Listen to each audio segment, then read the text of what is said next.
नमस्कार। तो हमने अपनी पिछली वीडियो में दांत की संरचना पढ़ ली थी।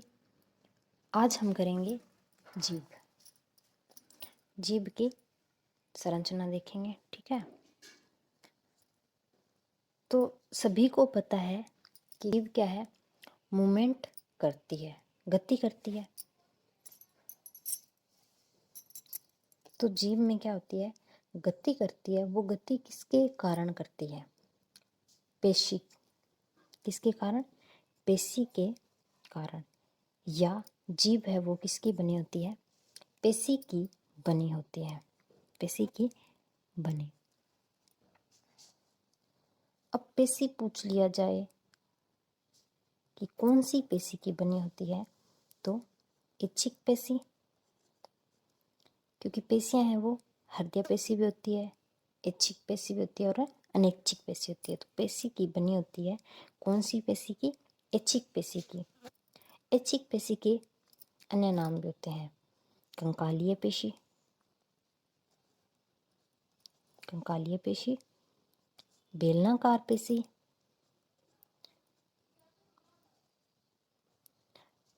बेलनाकार पेशी, रेखित पेशी, या इसको हम मजबूत पेशी भी कह सकते हैं। इसको बेलनाकार को सिलेंड्रिकल, रेखित को लाइनर पेशी, या इसको स्ट्रॉन्ग या स्ट्रेटेड पेशी भी कहते हैं। अब क्या है, जीभ क्या है, कंकालीय पेशी है। लेकिन ये क्या है कि कंकालीय पेशी में भी अपवाद है। तो ऐसा क्वेश्चन भी पूछ लिया जाता है कंपटीशन लेवल में कि जीभ एक है वो कंकालीय पेशी है और कंकालीय पेशी में अपवाद। क्योंकि अपवाद क्यों है कंकालीय पेशी होने के कारण भी? क्योंकि ये क्या है कि कंकालीय पेशी होते हुए भी ये किसकी हड्डी से नहीं जुड़ी होती, हड्डी से नहीं जुड़ी होती। तो अब ये हड्डी से नहीं जुड़ी होती तो किससे होती है? तो जीभ क्या है, एक पतला धागे नुमा, पतली धागे नुमा संरचना से जॉइंट होती है, जिसे क्या कहते हैं? Lingual frenulum, lingual frenulum.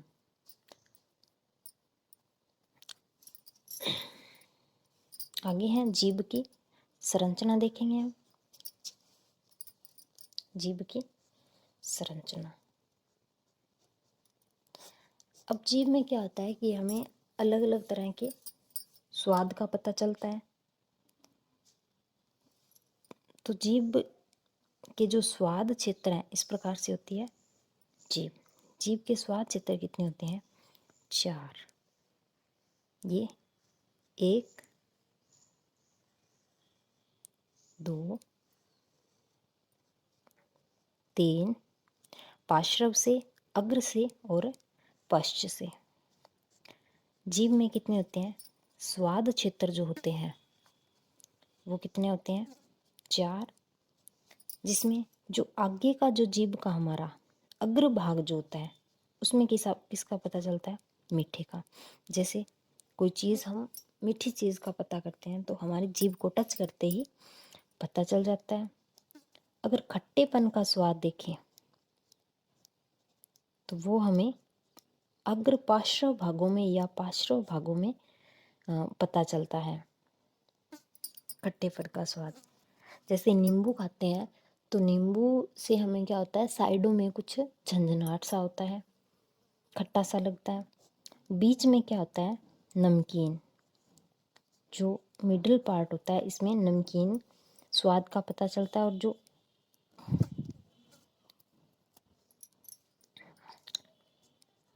पश्च भाग होता है उसमें कड़वेपन का पता चलता है। जैसे कोई कड़वी चीज़ हम खाते हैं तो उसका हमें जीभ के ऊपर रखने से नहीं, जब तक वो चीज़ जीभ के पीछे तक चली जाती है तब हमें पूरा कड़वाहट पे पता चलता है। तो जो स्वाद क्षेत्र हैं वो कितने हैं? 4। और स्वाद क्या है? स्वाद कलिकाएं। स्वाद कलिकाएं भी कितने प्रकार की हैं? 4 प्रकार के। लेकिन स्वाद कलिकाओं की संख्या तो 4 प्रकार की, लेकिन अगर मनुष्य में इस प्रकार से पूछा जाए कि मनुष्य में स्वाद कलिकाएं कितने प्रकार की होती हैं? तो 3। वैसे इसकी संख्या कितनी है? 4। 4 कौन कौन सी है?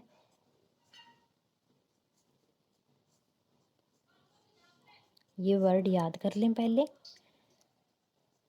फंगीफॉर्म,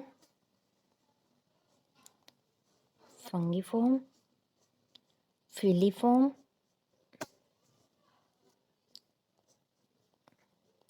सर्कमवेलेट और फोलिएट।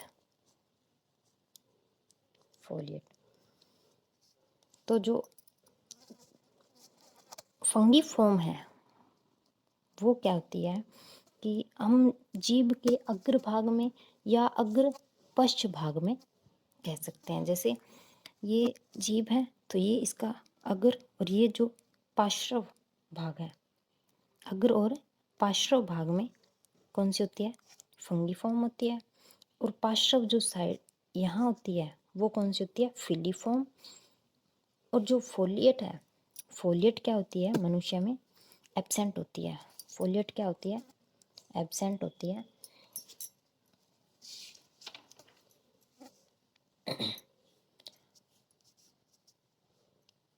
और जो सरकम है ये क्या होती है?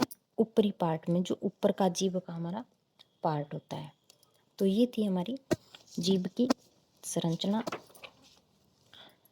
अब पाचन तंत्र में जो मुख गुहा के या जो बक्कल कैविटी के बाद आता है वो है इसोफेगस, ग्रशिका। तो इसोफेगस क्या होता है? जैसे ये देखिए, इस प्रकार से ये संरचना होती है। ये क्या होती है? जो नासा छिद्र जो होता है, नासा छिद्र, और ये क्या है? मुख गुहा। तो मुख से हम भोजन लेते हैं और नासा छिद्र से क्या होता है? गैस ली जाती है। तो यहाँ तक जैसे भोजन हमने मुख से लिया तो वो इस प्रकार से जाएगा। यहाँ क्या होती है? जो भोजन इस तरफ और जो गैस से होती है वो यहाँ से इस तरफ करो, ऐसे होता है। तो जो भोजन है वो इस तरफ आ जाएगा। यहाँ क्या होता है? इसको बोलते हैं घाटी द्वार। यहाँ होता है एक घाटी द्वार, और ये होती है श्वसनली। तो जब भोजन जाता है तो भोजन का दबाव होता है, तो ये क्या होता है? घाटी द्वार उठ के इस साइड चला जाता है। इस साइड जाने से क्या होगा कि जो भोजन है वो श्वास नली में न जाके सीधा आमाशय में जाता है। तो ये जो ऐसे छल्लों जैसी संरचना बनी है, तो ये तो होती है श्वसन नली, और इससे जाता है भोजन। जो भोजन आगे चल के क्या होता है? इस आमाशय में जाता है। तो कई बार क्या होता है कि जैसे हम भोजन लेते हैं और हमारा जल्दी खाने से या श्वास नली में जाता, तो हमें क्या होता है? वो भोजन या तो वापस निकल जाता है या कुछ छींक जैसे आने लगे, तो वो क्या होता है? श्वास नली में चला जाता है। तो इसको बोलते हैं हम घाटी, और ये है घाटी द्वार या इसको बोल सकते हैं एपिग्लोटिस। तो इसके भी भित्ति में कितने स्तर होते हैं? 4 स्तर होते हैं। इसकी भित्ति में 4 स्तर होते हैं। कौन कौन से? सीरोसा, मेस्कुलेरिस और सब म्यूकोसा और म्यूकोसा। बाहर की तरफ होता है वो होता है सीरोसा। और जैसे भोजन जाता है अंदर तो उसमें क्या होती है, एक ऐसे क्रम के अनुसार संकुचन, जो क्रम से संकुचन होता है तो वो क्या होती है, मस्कुलरिस पेशिया, या इसको बोल सकते हैं क्रमाकुंचन गति। क्रम से संकुचन जो होता है, जो भोजन को क्या करती है, आमाशय तक पहुंचाने का काम क्रम से उसमें सीक्वेंस वो चलता रहता है भोजन। सब म्यूकोसा 3 नंबर है, सब म्यूकोसा, और 4 नंबर है म्यूकोसा। ये हम क्या कर रहे थे, ईसोफेगस या ग्रसिका जो थी, जो हमारे पाचन तंत्र का भाग है। उसके बाद है जो ग्रसिका के जो ऊपर है, ग्रसिका के ऊपर जो है उसे क्या कहते हैं, ये मैंने बताया था। ये क्या होता है, फेरिंग्स। ये हम इसमें नहीं पढ़ेंगे, ये पढ़ेंगे श्वसन तंत्र में। ग्रसिका के ऊपर का जो पार्ट है वो तो है फेरिंग्स, और जो नीचे है ग्रसिका से भोजन जाता है किसमें, आमाशय में। और देखिए हम टॉपिक पाचन तंत्र कर रहे हैं, लेकिन जो ग्रसिका है, ग्रसिका में क्या है कि जो भोजन का पाचन नहीं होता है, ग्रसिका में क्या होता है,